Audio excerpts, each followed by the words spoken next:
কেউ কেউ আবার আবার মৃত্যুও কামনা করছেন, শুনেছি। ফোন করে করে বলছেন কদিন আর বাঁচবে। আর আমি এখনো অনেক দিন বেঁচে আছি, আর আমার পরের জেনারেশনও বাঁচবে, তারপরের জেনারেশনও বাঁচবে, তারপরের জেনারেশনও বাঁচবে। কেউ কেউ মাথা নত করতে পারে, কিন্তু কেউ আবার দলের পতাকাটাকে আঁকড়ে ধরতেও পারে। আমরা যেমন তৈরি করি, আমরা নতুন করে গড়ি, এটা আমাদের অনেক বেশি শক্তি। এবং এই মানসিক শক্তি আমরা পেয়েছি মানুষের থেকে। এই বাংলার মাটিতে দীর্ঘদিন ধরে, আমি ছোট্টবেলা থেকে আমার ছাত্র রাজনীতি থেকে রাজনীতি করি, বাংলার স্বার্থে কোনো দিন বাংলা ছেড়ে আমি যাইনি। রেল থেকে শুরু করে, বাংলা থেকে শুরু করে সব কিছু আমার করা, আমার মানে মানুষের করা। আপনাদের আশীর্বাদ দোয়া পেয়েছিলাম, শুভেচ্ছা পেয়েছিলাম বলেই করেছিলাম। আগামী দিনেও করব, বিশ্বাস রাখুন, ভরসা রাখুন। বাট এটুকু জেনে রাখুন, যারা আজকে দুর্দিনে আছেন তারাই তৃণমূল কংগ্রেসের সোনার খনি। আর আপনারা যারা বেইমানি করে লাগেজ ব্যাগেজ নিয়ে বিজেপির আশ্রয় জায়গা নিয়েছেন, প্লিজ দয়া করে আর যাই করুন, মানুষের সাথে বিশ্বাসযোগ্যতা, মানুষের সাথে বিশ্বাসঘাতকতা করবেন না। নিজেদের বিশ্বাসযোগ্যতা মানুষের কাছ থেকে হারাচ্ছেন। আপনারা এই সিম্বলে জিতে এসছেন, আর আজকে বিদ্রোহী। কিসের বিদ্রোহী? ইলেকশনের আগে পর্যন্ত বিদ্রোহ ছিল না? 15 বছর আপনারা এমপি ছিলেন, এমএলএ ছিলেন, মিনিস্টার ছিলেন, সবটাই পেয়েছেন। কই আমাকে তো কখনো কিছু বলেননি। আমি তো কাউকে কোনোদিন কারো ব্যাপারে ইন্টারফেয়ারও করিনি। সাধারণ মানুষ জেনে রাখুন, এমন ঘটনাও ঘটেছে, বিজেপি অ্যারেস্ট করবে ভয়ে মধ্যরাতে আমার বাড়িতে এসছে। আমি তাকে 10 দিন আমার এখানে খাইয়ে দাইয়ে সুস্থ রেখেছি, যাতে সে কোর্টে বিচার পায়, আশ্রয় পায়। আমার কোনো রাগ বা ক্ষোভ নেই, তারা ভালো থাকুক, তাদের পরিবার ভালো থাকুক, আমি চাই। কিন্তু মনে রাখবেন, আমাদেরও একটা পরিবার আছে, স্বার্থপর পরিবার নয়, স্বার্থ ত্যাগ করার পরিবার। আজকে যারা আমাদের সাথে আছে তাদের নামে অনেক উল্টোপাল্টা বলে বেড়াচ্ছেন।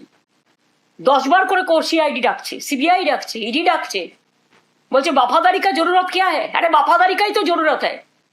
আসল মানুষ তো সেই যে মানবিকতাকে সত্য বলে গ্রহণ করে। আসল মানুষ তো সেই যে দুর্যোগে লড়াই করে দাঁড়াতে পারে। আসল মানুষ তো সেই যে দুরন্ত বেগে দৌড়তে পারে। আসল মানুষ তো সেই যে পাশবিকতা নয়, মানবিকতাকে ভালোবাসে। আসল মানুষ তো সেই যে রাষ্ট্রীয় সন্ত্রাসের বিরুদ্ধে রুখে দাঁড়ায়। আজকে সবার কাছে অনুরোধ করবো, যারা রাত দিন পাহারা দিয়ে রাত জেগেছেন, অনেক ধন্যবাদ। আজকে কাউকে তো দেখতে পাচ্ছি না, কেউ প্রতিবাদ করছেন না। বাংলার মাটি তো প্রতিবাদের মাটি। বাংলার মাটি প্রতিহিংসার মাটি নয়। বাংলার সংস্কৃতিটাকে কি আমরা সবাই ভুলে গেলাম এত তাড়াতাড়ি? রবীন্দ্রনাথকে ভুলে গেলাম, নজরুলকে ভুলে গেলাম, আবুল কালাম আজাদকে ভুলে গেলাম, বাবা সাহেব আম্বেদকরকে ভুলে গেলাম, বিরসা মুন্ডাকে ভুলে গেলাম, ভগৎ সিংকে ভুলে গেলাম, নেতাজি সুভাষচন্দ্র বোসকে ভুলে গেলাম, রামকৃষ্ণকে ভুলে গেলাম, স্বামী বিবেকানন্দকে ভুলে গেলাম। এ কি চলছে? আজকে সংবিধানের কোনো গুরুত্ব নেই। রাষ্ট্রীয় সন্ত্রাস, বিচারের জায়গাটা বন্ধ হয়ে গেছে। বিশ্বকবি রবীন্দ্রনাথ ঠাকুর বলেছিলেন না, বিচারের বাণী নীরবে নিভৃতে কাঁদে। কোনো জায়গা থেকে বিচার পাওয়া যাচ্ছে না। পুলিশ এফআইআর দিচ্ছে না কোর্ট বলা সত্ত্বেও, যাকে তাকে মারছে এবং অত্যাচার করছে। পুলিশ কেউ গেলে ফোন করে বলে দিচ্ছে বিজেপিকে, বিজেপি কর্মীরা বলছে রাস্তায় রাস্তায় যে আমাদের সব জানিয়ে দেবে, এবং কি সাপ্লাই করছে যেটা বিজেপিকে দিতে হবে সেটাও করে দিচ্ছে, বলে দিচ্ছে। আরে এগুলো না করে মানুষের খাবার জিনিস মানুষকে দিন না। যে বাচ্চাদের মিড ডে মিল বন্ধ করে দিয়েছেন, ডিমটা প্রোটিন, কেউ নিরামিষ খেলে আমার কোনো আপত্তি নেই, কিন্তু গ্রামের বাচ্চারা মিড ডে মিলটার জন্য স্কুলে যায়। মনে রাখবেন, এইটার জন্য বাচ্চারা স্কুলে যায়। এবং প্রাইমারি এডুকেশনে আমরা ড্রপ আউট রেট 0 করে দিয়ে এসেছিলাম। আজকে মিড ডে মিলের কত হাজার হাজার কর্মী আছে যারা রান্না করে, যারা খাওয়া দাওয়া তৈরি করতে সাহায্য করে, পরিষ্কার করে। কত আইসিডিএস এর মা বোনেরা আছে যারা প্রেগনেন্ট মাদারদের দেখে। কত আশার কর্মীরা আছে সারাক্ষণ কাজ করে। কত সেলফ হেল্প গ্রুপ আছে যারা মিড ডে মিল চালায়। আপনাদের আইডিয়া আছে?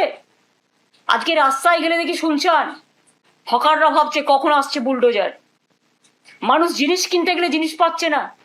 অনেকে আমাকে বলেছে বাজারে গেলে ঠিক মতো সবজি পাচ্ছে না ন্যায্য দামে, মাছ পাচ্ছে না ন্যায্য দামে, সব উধাও হয়ে গেছে। সেদিকে চিন্তা দিক সরকার, আমাদের পুরো সমর্থন পাবে। আমি কনস্ট্রাকটিভ ওয়ার্কে কখনো বিরোধিতা করি না। শুধু তৃণমূলকে কি করে শেষ করা যায়, আর তৃণমূলকে কি করে মারা যায়, আর তৃণমূলের বেঈমানদের সাথে নিয়ে কিভাবে তৃণমূলের অফিস দখল করতে হয়, আর তৃণমূল কংগ্রেসের কর্মীদের অ্যারেস্ট করতে হয়, কি করে সন্ত্রাস করতে হয়, হামলা করতে হয়, এসব না করে আপনারা মানুষের দিকে লক্ষ্য দিন, আমাদের পুরো সমর্থন পাবেন। আর যিনি আজকে মুখ্যমন্ত্রী হয়েছেন আমার অনেক শুভেচ্ছা থাকবে, কিন্তু এটা আমি নিশ্চয়ই বলবো না যে আপনি মুখ্যমন্ত্রী হয়েছেন বলে আপনি তৃণমূলটা করেননি। আপনিও কংগ্রেস করতেন একদিন, আপনিও নির্বাচনে অনেকবার হেরেছেন, এবং আপনার জন্য আমি বারবার যেতাম আপনার কেন্দ্রে, সেটা আমার কর্তব্য ছিল, এর জন্য আমি কোনো কৃতিত্ব নিচ্ছি না। এবং আপনিও প্রায় 10-11 বছর তৃণমূল কংগ্রেসের এমএলএ হিসেবে আপনি মন্ত্রী ছিলেন, কখনো ট্রান্সপোর্ট মিনিস্টার, কখনো ইরিগেশন মিনিস্টার, কখনো 6টা জেলার দায়িত্বে ছিলেন, জেলা পরিষদ, গ্রাম সভা, পঞ্চায়েত তৈরিতে সাহায্য করেছেন, এবং সাহায্যের হাতও বাড়িয়েছেন, সাহায্যের হাতও নাড়িয়েছেন। আমি কিন্তু সবটাই জানি।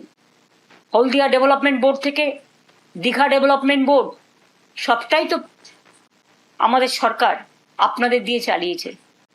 তা হঠাৎ আজকে মাত্র 3-4 বছরের মধ্যে যারা সাধু তারা আপনাদের সাথে গিয়ে সাধু হয়ে গেল, আর যারা কোনোদিন কিছু পায়নি, লড়াই করেছে, তাদের পেছনে লেগে রাষ্ট্রীয় সন্ত্রাস করাচ্ছেন। একটা কথা মনে রাখবেন, man poses, god disposes. Atrocities করবেন না, এটা কিন্তু একদিন ফিরে আসতে পারে। আমাদের ভিডিও ভালো লাগলে লাইক এবং শেয়ার করুন। কমেন্ট সেকশনে গিয়ে জানান আপনাদের মতামত। আরও ভিডিও পেতে আমাদের চ্যানেল সাবস্ক্রাইব করুন এবং প্রতি মুহূর্তে খবরের আপডেট পেতে প্রেস করুন বেল আইকন।